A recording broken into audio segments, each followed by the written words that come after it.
Salute. How y'all doing? My name is DerrickCWilliams.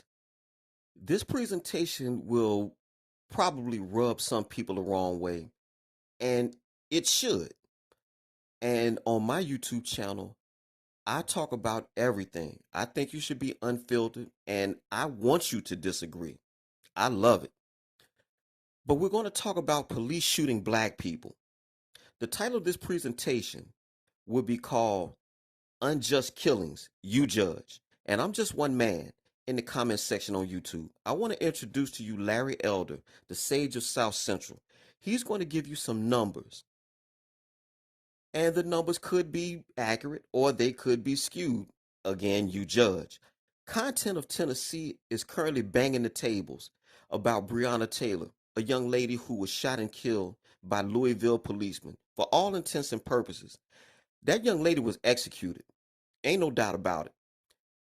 My person, well, actually, there are two people. Samuel Dubose, he was shot in the face by the University of Cincinnati's policeman on his own body camera, and he lied. But Terrence Crutcher is the person that I bang the tables for. Terrence Crutcher's motor vehicle was disabled on a Tulsa, Oklahoma highway, and he was shot like a dog by Deputy Sheriff Mary Shelby. And what was Shelby's reward for shooting Mr. Crutcher like a dog and leaving him there? She is now teaching, and it's my understanding that she's teaching police sensitivity training.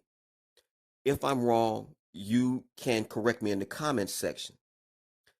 But my biggest thing with the shootings, I think one bad cop shooting a innocent person, like the black cop that shot white Dylan Noble, that's one too many in my estimation. But what about the black people who shoot black people every damn weekend in our country? I have a problem with that. And someone will have to educate me as to why you tear up when you have police shooting the citizens. But when the citizen shoots a citizen, there doesn't seem to be the same fervor. Put your comments in the comment section. All y'all take care. Greenville, Mississippi, till I die.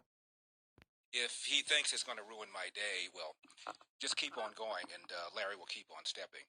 The reason I'm responding to this is not because I feel I can convince that guy of anything. He's probably too far gone. But there are people who are listening who are kind of on the bubble.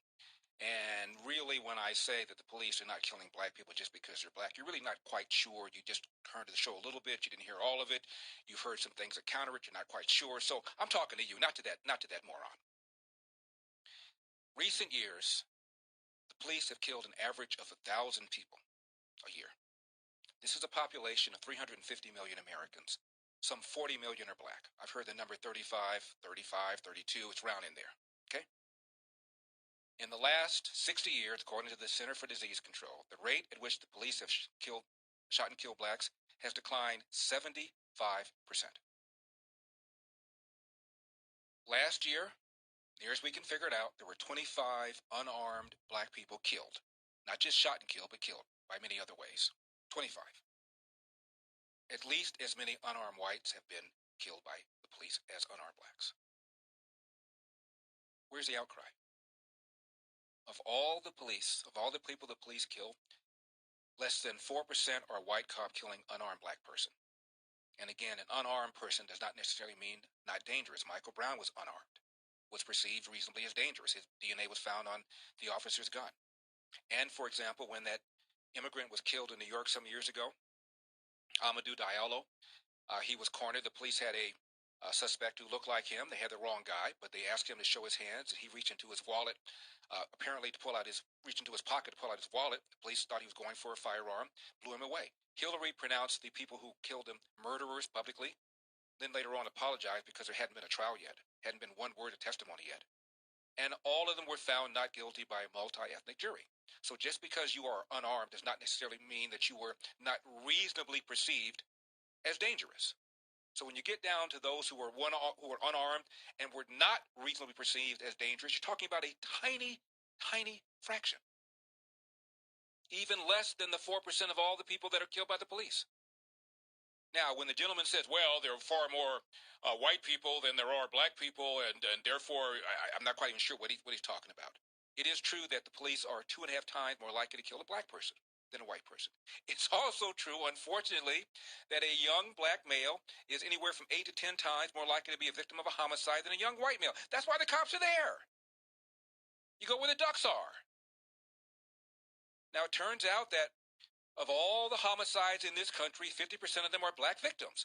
And 94% of these black victims were likely killed by other blacks. We say likely because some of these are unsolved, like in Chicago, where 75% of the homicides are unsolved.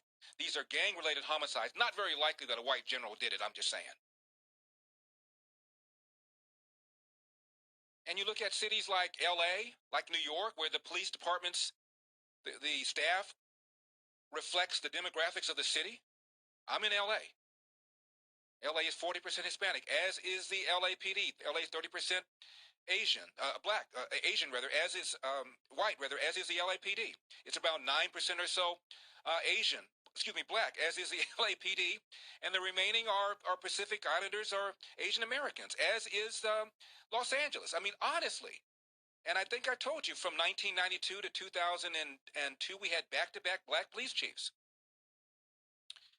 And one of them was a chief during the O.J. Simpson case. And because of the allegations that all these racist members of the LAPD had fabricated evidence to convict an innocent man, Willie Williams, the then LAPD chief, the black man, as I mentioned, did a full study to find out whether anybody had done anything inappropriate with respect to the O.J. Simpson case. And he found out nobody did. Put out a report. Nobody cared.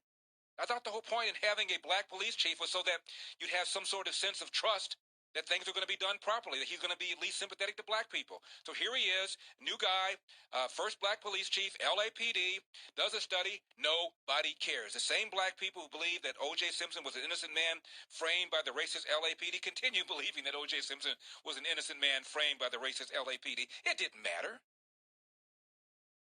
Black Lives Matter was formed because of the acquittal of George Zimmerman, who killed Trayvon Martin. Well, there was a black alternate. He didn't serve on the jury, but he was a black alternate. And he said that had he been on the jury, he would have reached the same conclusion. And those jurors who did speak before the public said that race never came up. Now, the next incident that gave Black Lives Matter a lot of juice was Ferguson. Ferguson was a lie. Michael Brown did not have his hands up, did not say don't shoot. And here you have this organization getting all sorts of credibility because of this. Are you kidding me? In comes the DOJ under Obama. They do a study.